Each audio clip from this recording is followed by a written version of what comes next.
which is something which we are really excited about, because this is something which we've been working for the last many years, and the concept actually came maybe 10 years ago or 20 years ago, but now it's finally in line, and now we have got this app which is there. I hope all of you have gone through this app, and if not, you can easily go through our website or through Apple Store or iOS or the Play Store. You'll be able to get this MedEclasses mobile application. I'll just touch base about how we can use it and how we envisage it as something which will really disrupt the way clinical practice is there, leading to more development of such apps across different specialties. Conventionally, if you talk about, in most cases, when we talk about the development and other aspects of it, we mainly talk about clinical management is determined largely by the going to books, reading books, or if you go to journals and read that. But if your patient comes to you, how can you go to the book at that time and really get all the information? If you go to a book, you have to read a lot of physiology, pathophysiology, etiology, then you reach to approach, and often you can't translate it. So we have always been thinking of a way in which if you get a patient, you immediately go through according to that patient, which is personalized, rather than having a general approach. So if you have, let's say, a case who is very specific of 5-alpha reductase deficiency, why do you have to read about, let's say, a XY BSD of some different genetic cause? You go directly to that. And that is why we try to develop this mobile application. And hopefully, this is going to be a new thing which will help in terms of clinical practice. And we'll start working and showing you about how it works. So first of all, it's basically started all maybe when I came back from Australia 11 years ago, when I saw this child, 17-year-old boy with anemia and blood transfusion. When I saw him, he had everything of celiac disease. He had clubbing, he had basically anemia, pallor, everything was there. He was TTG positive. His bones were fused, but unfortunately, he had received multiple blood transfusions because of lack of awareness on the part of pediatricians, and he had developed HIV/AIDS. So a simple thing like celiac turned out to be such a disastrous diagnosis. It really shook me up. And what we tried to do is to how we can avoid this thing from happening. And what we realized that the key things were awareness, accessibility, and affordability. And most people think about medical problems as cost issues. No. He had received blood transfusions which cost 10 times more than the cost of a TTG. So it's not a cost issue. It is more of a availability. Basically, it's about the how much you know about that. Awareness is the key aspect on that regard. Second thing, which is something which is shocking, is how we manage DKAs in the periphery. And this is our own data that Dr. Neha and Dr. Himang looked into. And this is coming up in the publication. A large number of children presenting to our center had cerebral edema diagnosis. And that was basically because they were given too much fluid. If anybody was treated outside, he had a 5 times higher risk of developing cerebral edema, and that to a diagnosis. So this is again our awareness issue. So we thought that how we can improve awareness in this regards and save the lives of these children, which can really make a huge impact. So we started working off with Grow India, which was set up around 2013, MedEclasses, which is a recent, and CDER maybe 2 years ago. So it's a collaboration of around all 3 of these organizations. In the initial phase, we started with awareness, and we thought pediatricians were the key. So in 2010, we started with workshops. Then we started the practical pediatric endocrine courses, which we have done 10 courses in the country till now. We started with social media awareness in terms of Facebook, in terms of YouTube channels. Then we thought that we need to do more. We started with a fellowship training program. So we now have 4 fellows who have done or who are doing training under us. But again, this is a very limited thing. And that to have an impact will take years to happen. So we started with MedEclasses, which is basically a learning company, you can say, which is basically trying to empower people to manage pediatric endocrinology better. We developed all the online courses which are available. Now we've got more than 100 modules everybody can access. But that is a very active learning. You have to really go through those videos, learn it. It's very good if you do that. But often people feel that they don't have that much time, especially when we're talking about basic pediatrician. It's definitely the best for pediatric endocrinologists or endocrinologists. So we brought out our textbook also, which now covers everything about pediatric endocrinology. But still, this is what is one, it's an incremental growth. So we thought that we need to do something which was totally out of the box, and which is a 0 to 1. So from something which is not there to create something which is really new and that can really change the way we practice pediatric endocrinology, and in fact different parts of medicine as well. And that's why we started off thinking of this mobile application. The thought process has been long, but it has been at least a solid work of more than a year for a lot of this team which has come up with this application. This application, of course, is available through a learning website where you can also access our master course, which is an 18-month course in which you cover everything about pediatric endocrinology from scratch. And as discussed, you can look at the book. And of course, we recommend that you know the theory, you know the basics, and then use the application. It's not like that this application is for somebody who doesn't know anything and just start using it. It is basically designed to improve clinical care, to provide evidence-based medicine, and more of an assist. You can't just say that, okay, this app is the final thing and whatever decision comes out of it is going to be right in all cases, because medicine is a very complicated field and there can be different interpretations. So you have the theory. This is going to really help you how you manage the patient now once your concept is there. So this app is divided into different pathways. Approach pathways, there are 31 approach pathways which are there, which cover everything in pediatric endocrinology, right from the very basic growth failure to the more complicated things like endocrine hypertension, disorder of sexual differentiation, Cushing's. So anybody ranging from a pediatrician to a pediatric endocrinologist to a special interest in pediatric endocrinology to an endocrinologist will benefit from that. We have got a number of management pathways which will help you immediate management. A lot of them are ICU based, so hypoglycemia, hyponatremia, hyperkalemia, they will already help. Then we have got validated personalized management for things like DKA and hyponatremia. You can easily get the app over the iOS and Android store, and both are available easily. So this is how it looks like. It has got these pathways. You can go to individual pathways. There will be questions, yes and no questions. You answer that. You can go to the management pathway. You go to specific conditions like DKA. Again, question answer based analytics. So for you, it's very simple. You just have to put a question and answer, and you get the answer. Then we have got things like bone age assessment, and all of this we'll talk a bit more in detail. We have got a comprehensive management calculators which help you, so you get exact doses and everything. We have got diagnostics, which talks about each and every aspect of tests which are available. We have got therapeutics, which really helps us to know about each and every medication which are there. And then we have got extensive knowledge base, which tells you about everything about that condition. So it's a huge resource which is there. It's all in your fingertips, and it's only around 12-13 MB. So that's what we are very happy that it's a very small size, and everything has come up. So pretty much what I would have accumulated in the last 2 decades is there in this mobile application, and this can be used. Now, how do you get it? You get it from your store, and once you go to this basic screen, which allows you to log in. If you are a new user, you can log in, and very simple fields, you will get your password. If you have already logged into the learning.grow society website earlier, you can use your own data which is there, and once you put your data, you would be able to basically get this thing from there, and you will be able to identify that you will be logged in. Those users who are existing users for the MedEclasses courses, the master courses, will have a free access to this application. And this is especially there till 15th of December. Subsequent to that, we'll decide on that. Those who do not have an active subscription will get the entire app free for 7-day period. And after that 7-day period, they will have limited access to key areas which we think are relevant, like DKA, like growth interpretation. But for all other things, you will have to go to the website and do a very nominal subscription, which is there. You can directly go to the website through our app, and then you can look into the all subscription options which are there.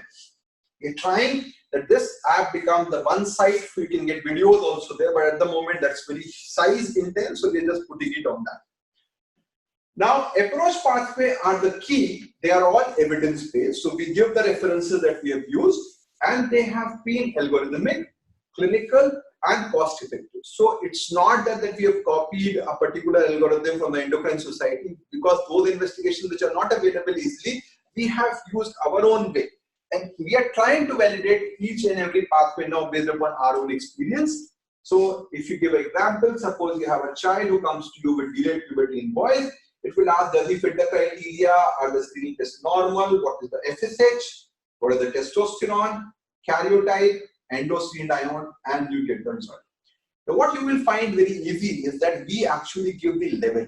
We do not say androstenedione is high or low. We say, is this below 40?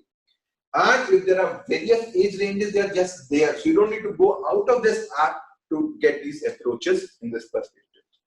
Then we have the management pathway. There are 13 management pathway, again evidence-based, algorithmic approach, clinical, and cost-effective. So we are trying to do that. So suppose you have, let's say, a patient who comes to you with hyperkalemia, it will ask the potassium level, it will say ECG changes, it will then say this calcium is to be given, and then finally it will take to a diagnosis.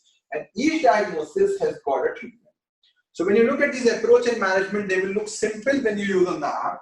But you imagine, suppose you have a DSD patient, you've got 100 differences which are there. So we have to cover each and every. So that's why we have got a very complicated algorithm which is there, which we don't show because that will cause more confusion. For you, it's yes, no, but it's actually a very big amount of coding and a very big amount of algorithms which are going on in the background. So you need to understand. And of course, sometimes there may be errors. We have done a huge amount of testing. If you find some errors, you think this is inappropriate, you can tell us. We can try to revert it on that. But we have done a huge amount of testing before really coming up out there. What about analytics? And this is very important. It talks about a lot of things like bone age, growth, decay, mathematical calculators, personalized management, bedside assist. So how it works is that if you go to analytics, you will see a number of things. A lot of these are simple calculations, but a lot of these are complicated. So if you want to just go corrected sodium, you put the data, you will get it, which is quite simple. But there are other things also which are interesting. One thing which we put out was Ferriman-Galway score, because I realized that most people do not do Ferriman-Galway because it's not that easy to do. So all you need to do is just match the patient, or maybe you can ask the patient if there is a privacy issue because usually they are older patients, you can use it and just match it. And once you match the different sites, you will have a very precise estimation of this, and it will also give you an interpretation. So this girl has severe herpes 28, and then you will be able to identify that. Then there are other things which are also there which you can do. Somebody has a problem in privacy issue with regards to the pubertal assessment. You just have to match breast development and pubic hair development, you will get this stage. So it's something which is going to be quite helpful as far as analytics is concerned.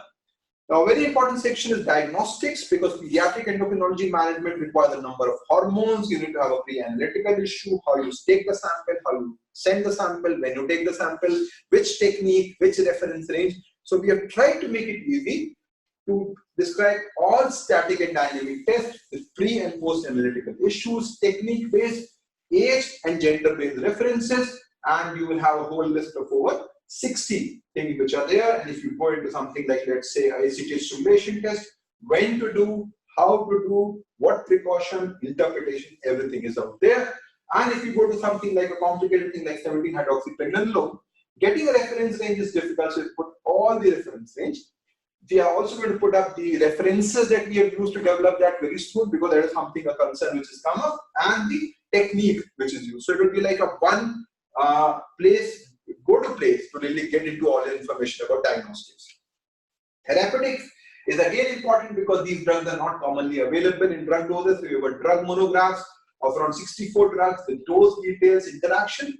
You just have to go. If you want to know about a particular drug, you just have to click it and you will get the information. So let's say you want to know about desmopressin, it talks about different preparations, dose, indications, interactions. So all your knowledge, you don't need to open a book. So once you are in the app, our aim is you don't go anywhere out. If you want to know anything about pediatric endocrinology, it should be there.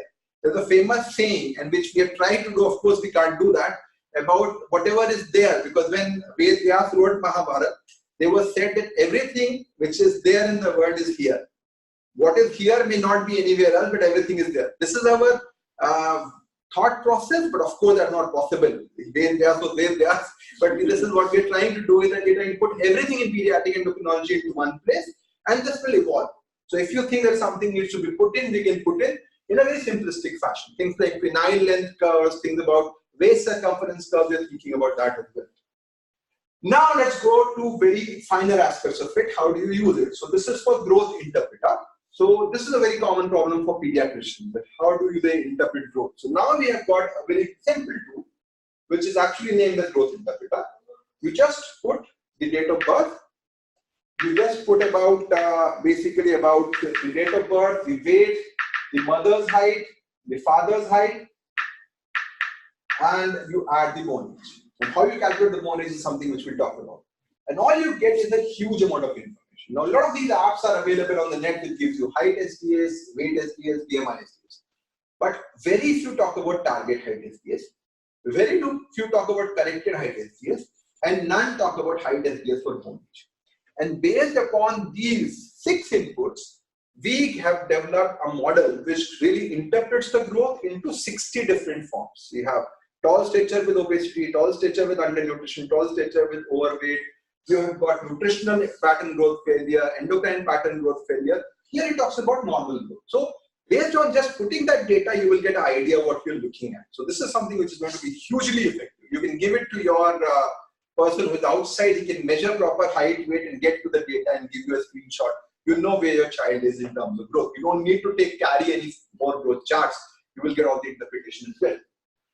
Bone age. Now, bone age, wherever I talked about bone age, I had taken lectures of 1 hour on bone age. People are very happy, but at the end of it, they say we can't do bone age because again, it's very difficult.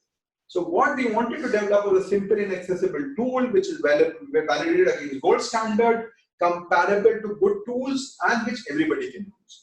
So what we did was a very tedious process. We developed the bone age using 307 radiograms. 3 users basically decided each and every 13 site which is there on the bone age, and that site was divided for male and female 6 months.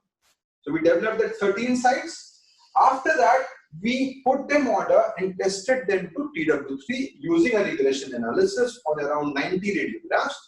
And based on that, we decided upon 7 sites which were effective. And once those 7 sites were developed, we validated against TW3 using another 205 radiographs.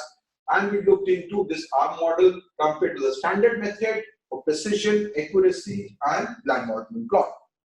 We then compared it to Bone Expert, which is something which is available for us, which is an automated measure, but it is costing around €7 per scan. So this was something which we tried and see whether we do good in that 205 radiographs using 2 experts.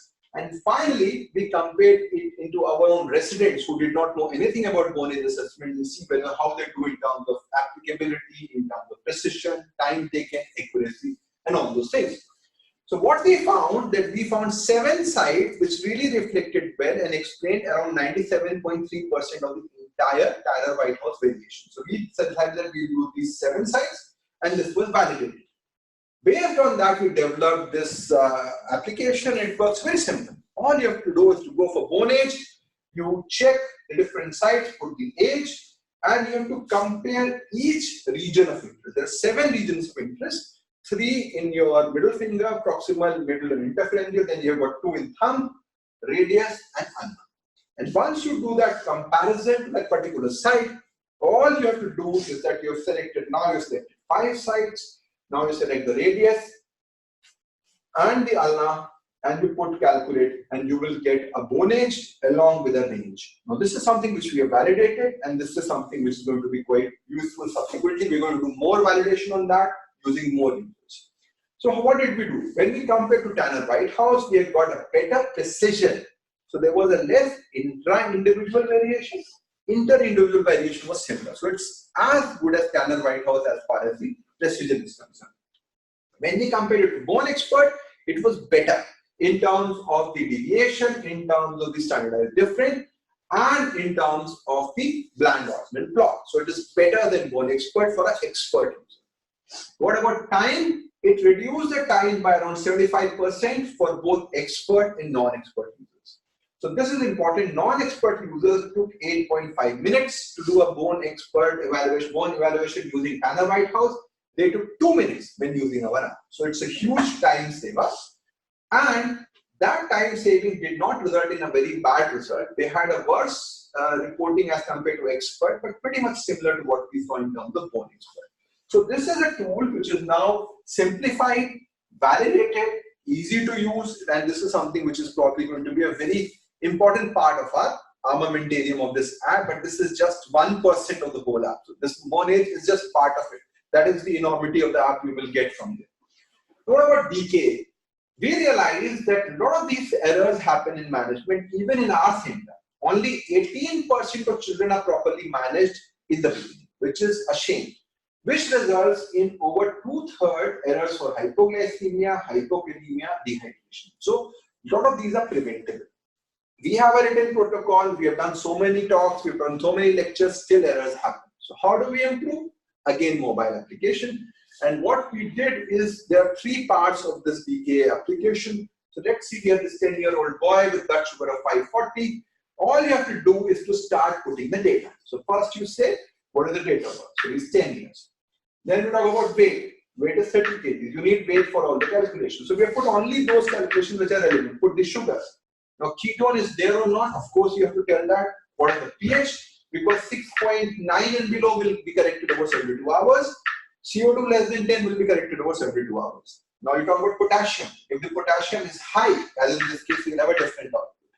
Dehydration percentage, of course, important. ECG if potassium is not available, and you put the GCS.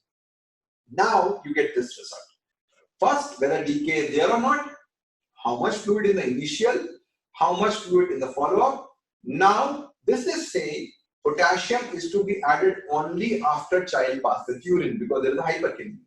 Start insulin infusion, and then what you monitor. So this is something you will get from there. Now it also gives you the decision tree. 8 hours later, blood sugar is 200, base excess is -12.